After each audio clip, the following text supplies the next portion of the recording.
Hello students, welcome to Semstar online learning classes. This is Diksha. In the previous video we have learned about terminal punctuation marks, right? So let's revise it quickly and then we'll start with mid punctuation mark.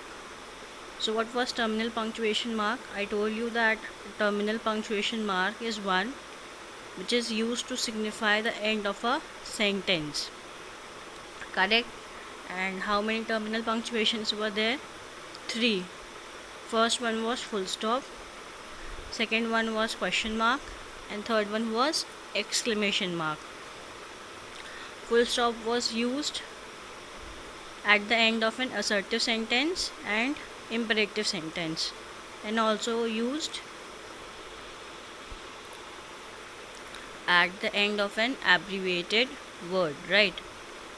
The question mark was used to indicate the end of an interrogative sentence, be it a direct question or an indirect question like question tag, right?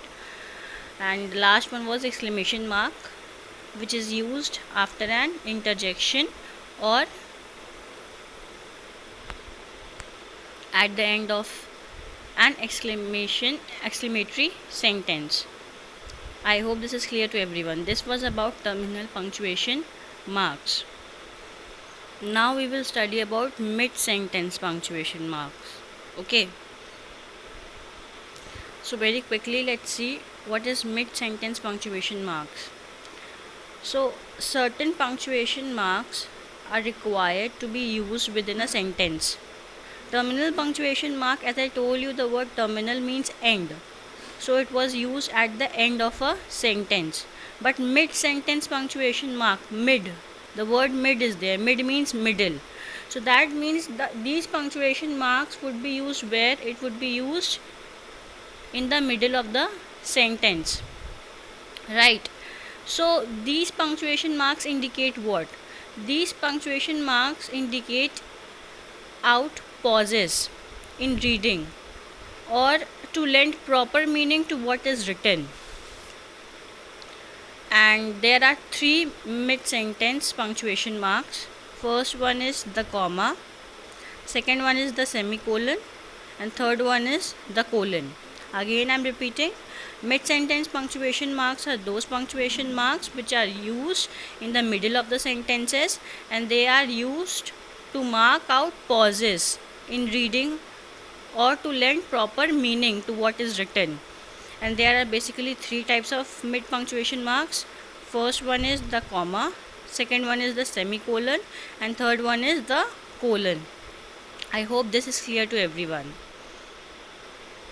So let's quickly see the first one, that is the comma. As I told you that mid sentence punctuation marks, they mark out pauses, right? So why comma is used? So the answer for this question is that a comma signifies a short pause in a sentence, as full stop also signifies what? Pause, but it is a long pause as compared to comma. Comma is a shorter pause. You can say it is a short pause in a sentence, and it is often used to create division or to improve the clarity of a sentence. So that what you have to understand, what is the difference between full stop and comma. Full stop is used at the end of the sentence, and it is used to indicate, or it is used to signify a longer pause, and comma is used in the middle of the sentence, and it indicates short pauses in a sentence. Is it clear? This was the definition of comma, or why we use comma. Now let's see the rules, or you can say the uses of comma. So the first rule is to separate words in a list.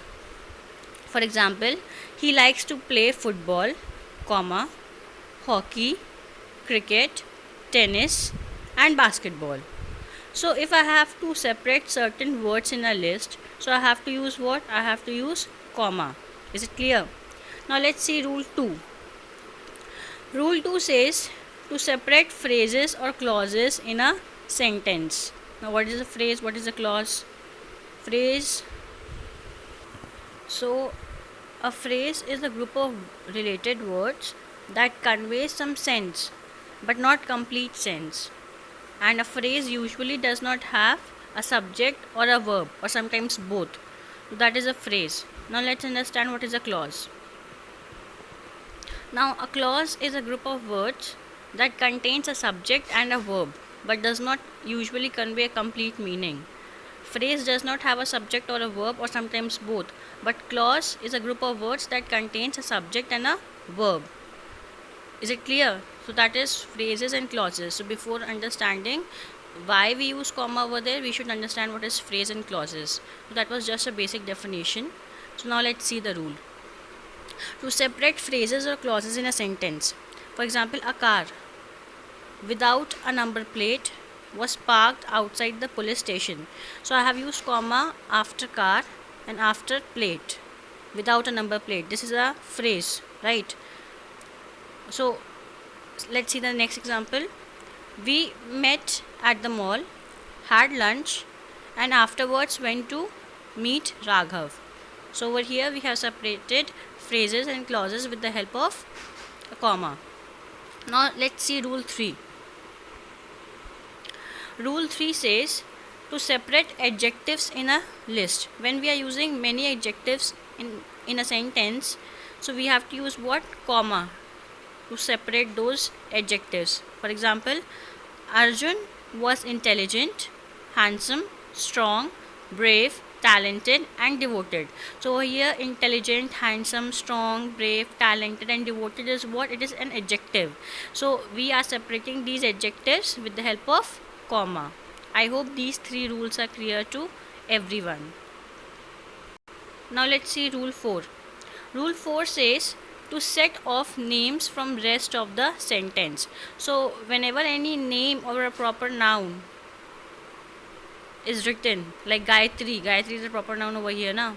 So if we have to separate the name from rest of the sentence, we have to use a comma, because we have to use what? We have to use a short pause. So if I am calling someone, Gayatri, can you open the door? So after Gayatri, I took a very short pause. So for that I have to use what? I have to use comma. Mayank, please help the other students. So after Mayank, I took what? A short pause. So there I have to use what? I have to use comma. Understood? This was rule 4. Now come to rule 5. To set off words like yes, no, please, well, of course. Now you have seen this example when you are learning literature answers, that after yes and no I always say to you all to put what? Comma. Because if I am saying something like this, yes, we have won the match. So after yes I took a short pause. So for that I have to use what? I have to use comma. No, you are not coming with us. So after no I had took a short pause.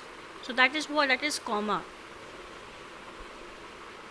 Like this you have to understand. Okay, well, he may come over by evening. So after well I have to put comma.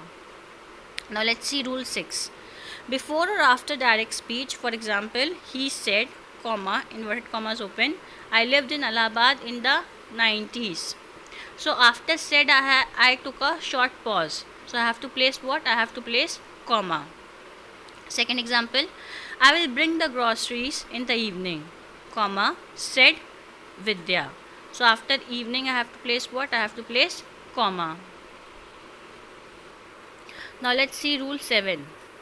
Before a coordinating conjunction, for example, I had completed my homework, comma, so mother let me go outside to play.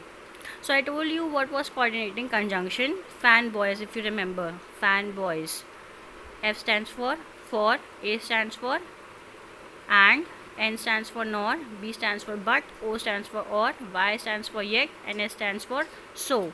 So before a coordinating conjunction, whenever you are using a coordinating conjunction, before that you have to use a comma in a sentence. Is it clear? Now come to rule 8. Before a tag question again, this is question tag. This we have already studied in the previous video. See, President Kalam was a great man, wasn't he? So before wasn't, before a question tag, I have to use what? I have to use a comma. Rule 9. To separate the day of the month and the year when writing out dates. This also has been told to you when you were learning letter writing. For example, April 17, comma 2020. So if I have to separate date and year, both are numbers, so I have to separate it with the help of comma. Is it clear? Rule 10. After the salutation and complimentary clause in a letter. For example, Dear Diksha. After Diksha, I have to place what? Comma. Which you always forget to put in letter writing.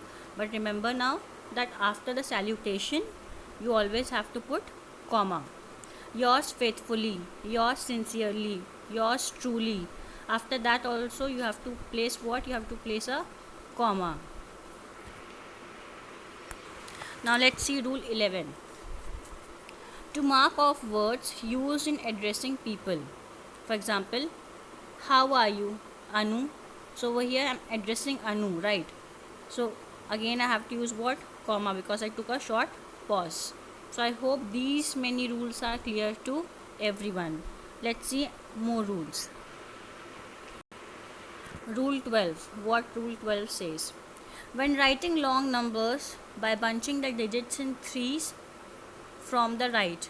This is something which you have already studied in maths, that we put comma, right? For example, the speed of light is approximately 3 into 10 to the power 8 meter per second. So I have put comma, right? I have put comma from where? From the right.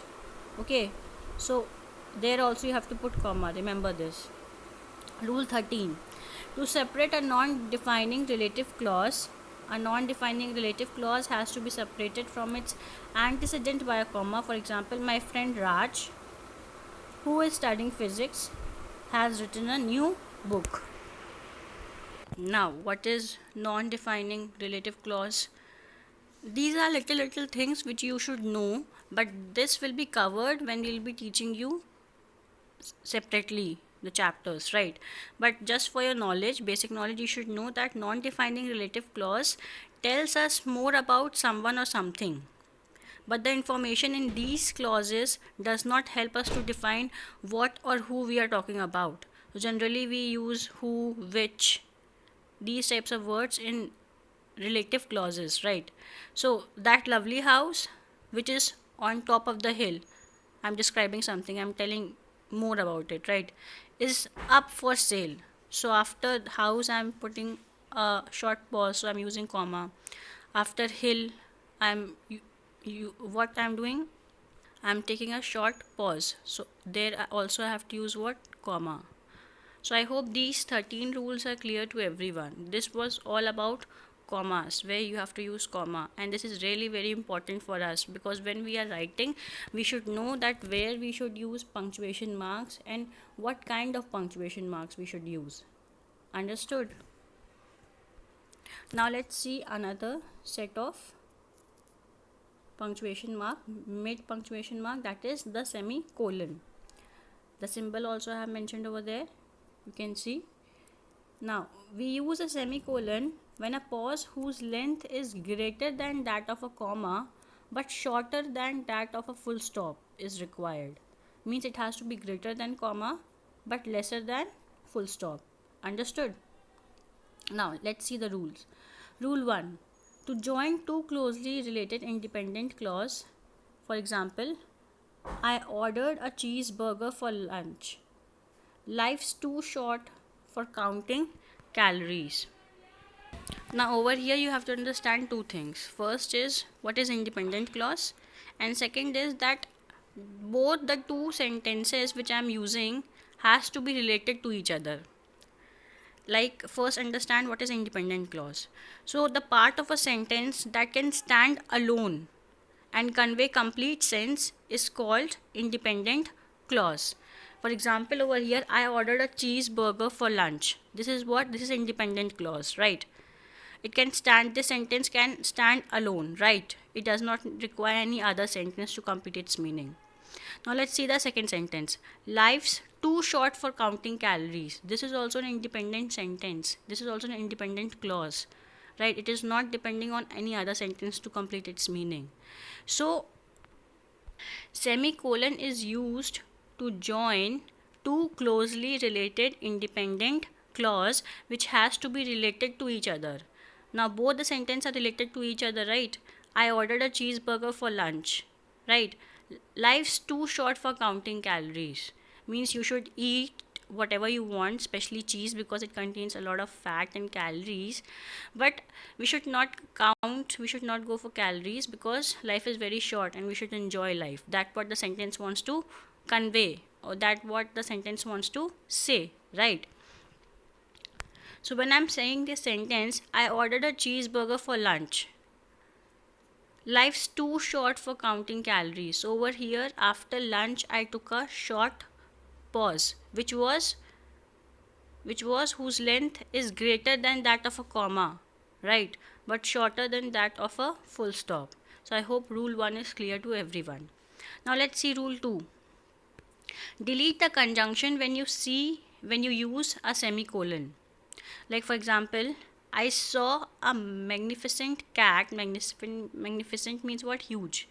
And it was eating a mouse. The second sentence says, I saw a magnificent cat. It was eating a mouse. So in the first sentence, you can see that I have used a coordinating conjunction, that is and. So I told you that whenever we are using a coordinating conjunction, we have to place comma before the coordinating conjunction. So over there I am putting what? I am putting comma. But if I have to omit coordinating conjunction and over from there, so what I have to do is I have to use what? I have to use semicolon. That is why in the second sentence, I saw a magnificent cat. It was eating a mouse. Over there I have used what? Semicolon, because I have omitted the conjunction, the coordinating conjunction. Understood? When I have to use coordinating conjunction, I have to use comma before the coordinating conjunction, and when I have to omit conjunction, I have to use what? Semicolon. So I hope these two rules are clear to you. It is very, very easy.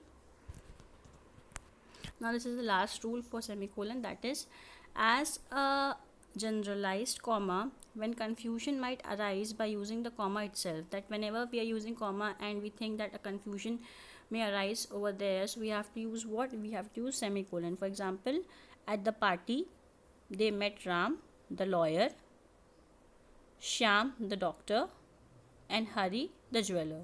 So over here, after lawyer I have put what? Semicolon, because if I would have put comma over there, then it would have created confusion that we are talking about Shyam as a lawyer.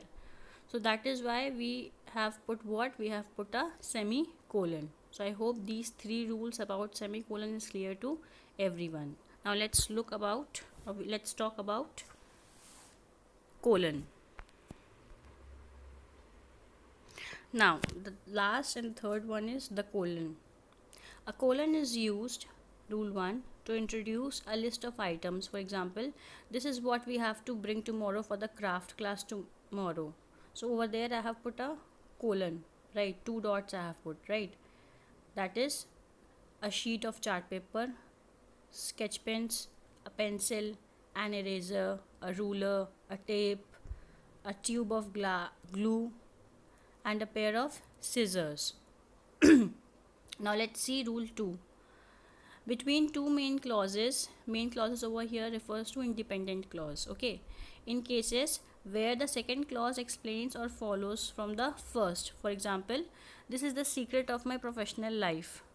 Always do your best. So after life I have used what? I have used colon. Now let's see rule 3. Before a quotation, at the beginning of a statement or an explanation. For example, today's headline read, highways are death trackers. Bhagat Singh cried out, Inqilab Zindabad. So whenever we have to use a quotation or any statement, so at the beginning of a statement we have to use what? Colon, and before a quotation we have to use colon. So I hope this mid punctuation mark is clear to everyone. Again, I'm revising that mid punctuation mark is used in the middle of the sentence, and there are basically three types of mid punctuation marks. First one is comma, third one is semicolon, and second one is semicolon, and third one is colon. So I hope this is clear to everyone. Thank you and all the best.